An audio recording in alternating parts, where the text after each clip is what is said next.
Constitution రాసినటువంటి disciplinary కమిటీకి ఒక నియమ నిబంధనలు ఉన్నాయా లేదా? పొద్దున ఇస్తాడు, సాయంత్రం ఆయన ఇంటికి పోతాడా? ఏం తొందర ఉండే అంటే మాకు అవమానం చేయడానికా? నేను నీకు అన్నీ సపోర్ట్ చేసిన, నేను లాస్ట్ పాయింట్ చెప్తున్న తర్వాత మా ఈయన మాట్లాడతాడు రాములు నాయకు సంజయ్. ఏమంటున్నా మీరు విన్నారు, మొన్న జరిగిన శిక్షణ శిబిరంలో ఓపెన్గా అన్నా yes I was oppose Revanth Reddy. 3 పార్టీలు మార్కెళ్ళు వచ్చిండు, ఆయన గెట్టిస్తారని నేను మాట్లాడిన. అయితే ఏమైంది, నాకు ఎన్నో ఇబ్బందులు పెట్టినా నేను సోనియా గాంధీ అపాయింట్ చేసింది, నేను నీకు మద్దతు ఇస్తాను, నువ్వు ఆ మద్దతు ఇస్తాను ఓపెన్గా చెప్పినాక నాకు ఇన్సల్ట్ జరుగుతుంది కదా. గతంలో ఎన్ని అవమానాలండి. ఎస్సీ ఎస్టీ కేసు పెడితే ఊకున్నా, కాలు మొక్కితే వదిలేసిన. నా మీద బీసీ నాయకులు తిడితే ఊకున్నా, ఎస్సీ నాయకులను తిట్టిపించినావు సోషల్ మీడియా అది టీవీలలో ప్రెస్లలో ఇచ్చాడు. ఇప్పుడు ఈయన ఆఖరికి ఏమన్నాడు, ఉత్తర తెలంగాణలో నేను పార్టీ పెడతా అన్నాడు. కాంగ్రెస్ పార్టీని ఏది నిర్బంధిస్తా అన్నాడు, ఏది కాంగ్రెస్ పార్టీ మీద నిర్బంధం చేస్తా అన్నాడు, వేరే పార్టీ పెడతా అన్నాడు. అది పోయింది. మొన్న ఎలక్షన్స్లో ఏది ఎమ్మెల్సీ క్యాండిడేట్ పెడతావు, విత్డ్రా చేస్తావు, అది ఇప్పటిదాకా లేదు. కానీ ఇందులో ఆయన భార్య ఎందుకు అటెండ్ కాలేదని అడిగినవా? కానీ వాళ్ళ ఇంట్లోనే మీటింగ్లు పెడతాడా? ఎవరైతే ఎలక్షన్ ఇన్ఛార్జ్ పోతాడో భార్య లీడరే, అయ్య లీడరే, ఇంట్లోనే ఆఫీసు. వీళ్ళు చెప్పిండ్రు సార్ మీరు దయచేసి వాళ్ళ ఇంటికి రావు, నిన్నగాక మొన్న మమ్మల్ని తిట్టిండ్రు, మేము రావంటే వాళ్ళ ఇంట్లోనే మీటింగ్లు పెడతారు. అంటే ఏంది ఇది? అంటే వీకల్ సెక్షన్కు న్యాయం లేదా? ఓట్లు మావిరా బాబు, ఎస్సీ బీసీ మైనార్టీల ఓట్లు. ఇవాళ ఏంది, అటు రాజ్యాంగం రాసిన అంబేద్కర్ వాళ్ళ రిజర్వేషన్లో కూడా వీళ్ళ దాదాగిరి. ఎస్సీలలో సమర్థవంతులు లేరా? నువ్వు మొన్న ఒకరికి పేరు పెట్టినావు, ఏం పేరు? అయిన పేరు ఎంపీ అయింది, ఏం పేరు? మనం ఎవరు వెంకటేష్ నేత వెంకటేష్ అనేటువంటి పెట్టిండు. ఈయనకి టికెట్ అడిగితే ఈయనకి ఇయ్యకానికి ఓడిపోయిండు. వాళ్ళు కష్టమానికి గెలవంగా నాడు మళ్ళా తీసుకుపోయి టీఆర్ఎస్లో ఎంపీ అయిండు. ఇక అలాంటి నాయకులు కావాలన్నా అంటే ఈడ నీతి నిజాయితీ లేదు. బడుగు వర్గాలను అనగదొక్కుతున్నారు. యావత్ భారతదేశం ఎక్కడ పోయినా బీసీల ఐక్యత పెరుగుతుంది.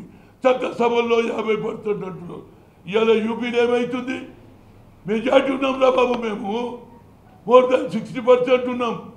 మాకు అన్యాయం జరగద్దు అంటుంది. ఇవాళ యూపీలో there is the fight between ఏది బీజేపీ తోటి బీసీలంతా ఎక్కువ అవుతుంటే ఈడ బీసీలను కొట్టేస్తారు, లంబడోళ్ళను కొట్టేస్తారు, ఇక్కడ ఎస్సీలను కొట్టేస్తారు. కనుక ఇప్పటికన్నా చాలా ఇష్యూస్ ఉన్నాయి మాట్లాడేది. పిఎస్సీ పెడితే అన్ని మాట్లాడతారు. కానీ నేను మాత్రం నాకు జరిగిన బీసీ ఎస్సీలను పంపిస్తారు. ఇదేదో కాన్స్పరెన్సీ జరుగుతున్నది, హనుమంతరావును పంపించాలన్నా నేను ఓటు రా నాయన, సస్తే పోను, ఆఖరి సాగు 3 రంగులతోనే పోతా. కానీ ఇక్కడ వచ్చే ఎన్నికల్లో బీసీ ఎస్సీలకు అయితే రిజర్వేషన్ ఉంది. బీసీలకు ఎక్కడ అన్యాయం జరిగినా నేను తప్పనిసరిగా పోరాడతా. ఇది న్యాయం జరగకపోతే నేను సోనియా గాంధీ ఏఐసీకి చెప్తాను. ఆల్రెడీ లెటర్ రాసిన, తప్పనిసరిగా ఏఐసీసీ ఆఫీస్ ముందు కూర్చొని तेंचुకుంటాం. पूरा देश में बीसी की लहर चल रहा, यहाँ बीसीओं को खत्म करने को देख रहे. वोट लेटर सही मेंबरशिप जाई, फिर membership internal fight very dangerous. ఇప్పటిదాకా వరంగల్ సమస్య తేల్చావు. 1 ఇయర్ నుంచి అటు రాజేందర్ రెడ్డి మొదటి నుంచి పనిచేస్తాడు, వాని టికెట్ ఎక్కడ కొట్టాలన్నట్టు. ఈడ మొన్న లక్ష్యాన్ని ఇన్సల్ట్ చేస్తూ అంటే ఏమన్నట్టు, బీసీలు అడగతినేటోళ్ళు అంటున్నా. మేము కూడా చదువుకున్నాం రా భయ్, మా రాజ్యాధికారం కావాలని మేము కూడా కోరుతున్నాం. అట్లనే ఇందిరమ్మ ఇచ్చింది ఏది నమ్మడోళ్ళకు రిజర్వేషన్, వాళ్ళకు కూడా మీరు అన్యాయం చేస్తున్నారు. కనుక నేను అనేది ఏంటి, ఎంత తొందరగా మొదటి మాట ఆయన ఇంటికి ఎందుకు పోయినావు, డిసిప్లినరీ కమిటీ వాల్యూ ఉన్నదా లేదా, ఇది నేను అడుగుతలేను. మంచిర్యాల, చెన్నూరు, బెల్లంపల్లి వాళ్ళు, అంతేకాదు ఆదిలాబాద్కి వెళ్ళి రామచంద్ర, ఇదే కడిదినండి.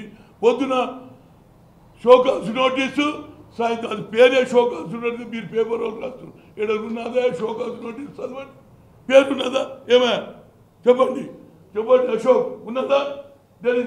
ఈడెట్టున్నది నిరంజన్కి ఇచ్చిన దాంట్లో మీదనే హెడ్లైన్స్ ఉన్నది షోకాస్ నోటీస్. కనుక ఇది మాకు అవమానం జరిగింది.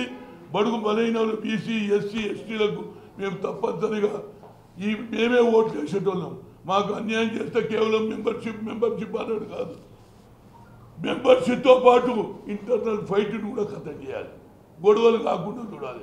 నేను I'm appealing to the observer, మీరు ప్యాచప్ చేయాలి. ఎప్పటి నుంచి చెప్తున్నాం మేము. రాజేందర్ రెడ్డి అదేవిధంగా మన రాఘవరెడ్డి ఇష్యూ, ఆయన మాటికి పోతాడు, జనగాంలో డిస్టర్బ్ చేస్తాడు. ఎందుకు చేయాలి? Your the Jangaon president, you look after Jangaon. ఇక పోతే ఇక మా పొన్నాల లక్ష్మణ్ అయితే ఆయన చెప్పుకోలేడు, పాపం ఆయన పెద్ద మనిషి, ఆయనను పట్టుకొని సతాయిస్తున్నాడు. ఇక అక్కడ వాడు లాస్ట్ టైం కూడా అన్యాయం జరిగింది. నేను కేవలం వీకర్ సెక్షన్ అగ్రకులాలలో కూడా పనిచేసిన వ్యక్తుల ముందు ఉంటాను. ఆడ ఏం తప్పు చేసిండు రాజేందర్ రెడ్డి? ఎన్ని మీటింగులు పెట్టిండు? ఆఖరికి ఆయన మీద మర్డర్ కేసు పెట్టిండు. ఎవడో వస్తే నేను పోయి కొట్లాడినా, ఆవిడ ఉండటంలో సంబంధం లేదు. ఈడనట ప్రేమ్ సాగర్ గారు లేదండి, కానీ తినిపిస్తారండి. ప్రేమ్ సాగర్ ఉండే అవసరం లేదు. కోర్టులో ఏమవుతుంది, జ్యుడిషియరీ ఏమవుతుంది, పోలీసు వాళ్ళు ఏమంటారు? మర్డర్ చేసేటోని కంటే మర్డర్ చేయించినోడు ఎవడో కాన్స్పిరసీ అంటే ప్రేమ్ సాగరే. ఆయన చెప్తేనే ఇల్లు ఆయన జిందాబాద్ అంటూ ఉంటారు. ఏం భాష గురు చెప్పుకుంటే నాకే సిగ్గుపోతుంది. రాష్ట్రంలో టీఆర్ఎస్ కానీ టీడీపీ కానీ బీజేపీ కానీ ఎవ్వడు కూడా, సిపిఐ కానీ సిపిఎం చాడా వెంకటరెడ్డి కానీ అదేవిధంగా ఎవరు సిపిఎం ఎవరు కూడా నన్ను ఇంతవరకు తిట్టలే. ఆఖరికి ఎంఐఎంలు తిట్టలే. ఏం భాష అండి ఇది?